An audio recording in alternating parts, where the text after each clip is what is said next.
એક ગામની માલિકા દીકરી છે એની કથા. એક પિતાનું મૃત્યુ થાય છે, દીકરી સાસરે છે. આ ભાઈને 2 પુત્રો હતા અને એક દીકરી હતી. 3 જણનો પરિવાર, પતિ પત્ની 5 જણનો પરિવાર.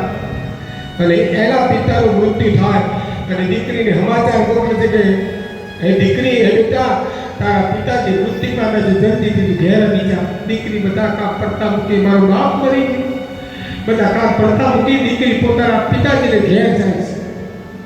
દીકરી છે, ઘેર પહોંચી ગઈ અને ચોગાર આશી રહે છે. પોતાના પિતાનું મુખ કપડું ઢાંકેલું દૂર કરી, હે પિતાજી, તમે મને વધારા મૂકીને હારી, તમે મને પાલી પોસીને મોટી કરી, મને સારું સાસુ આપ્યું અને આજ તમે મને મળ્યા વગર થતા રહ્યા. આમ કરી થા પુકાર કરી દીકરી રડે અને બાપની છેલ્લી ઘડી વિદાય થાય છે.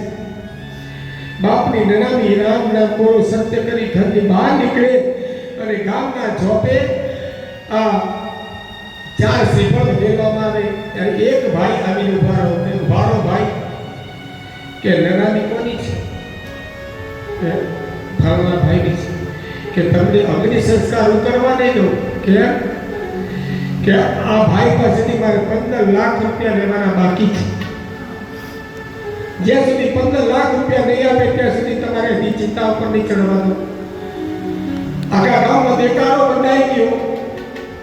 ગામમાં વાગોળ ચાલુ થઈ ગયા. ફળના ગામમાં કોઈ દેવાનું બાકી છે એ અગ્નિ સંસ્કાર કરવાની ના પડે. જ્યાં સુધી 15 લાખ રૂપિયા નહીં દે ત્યાં સુધી અગ્નિ સંસ્કાર નહીં થાય. આ વાત રડતા દીકરીને ખબર પડી. ગામની મારી વાત દીકરીના ઘરમાં વાત પડી અને મારા બાપની ચિંતા કરવાની દેતો.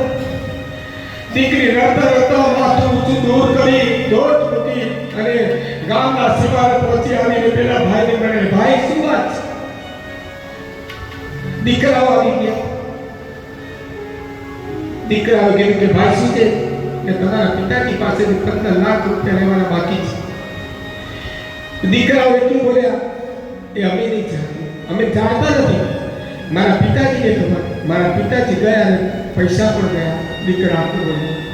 દીકરી દોટ મૂકીને ગામના સીમાડે આવીને ઉભી રહી કે ભાઈ, બે હાથ જોડે મારા બાપના અગ્નિ સંસ્કાર તમારા 15 લાખ ઉપર જેટલા પૈસા છે વ્યાજ કે હું તમને પરત કરી દઈશ. મારી જમીન વેચી મારીશ પણ તમને 15 લાખ રૂપિયા આપી દઈશ.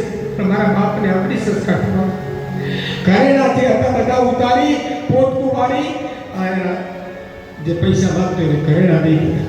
મારા બાપના અગ્નિ સંસ્કાર. પેલા ભાઈએ ઘરેણા હાથમાં લીધા કે બેટા તું આ મરી ગયા એમની દીકરી? કે હા, એમની દીકરી છે અવતીભાઈ. તો પેલા ભાઈએ જે ઘરેણા હતા દીકરીના ખોળામાં પરત કર્યા. એ બેન, મારે તારા બાપ પાસેથી 15 લાખ રૂપિયા લેવાના નથી, પણ તારા બાપને મારે 15 લાખ રૂપિયા દેવાના છે. એટલા માટે હું છું. મારે કોને દેવા? મારે કોને આપવા? એ ભાઈ 15 લાખ રૂપિયા દીકરી લીધા. દીકરી બેટા આ 15 લાખ રૂપિયા તારા બાપ પાસેથી મેં ઉછીના લીધેલા. આવું પરત કરવાનું છે. એનું નામ છે દીકરી. શરૂના બેન એટલા માટે દુઃખી છે.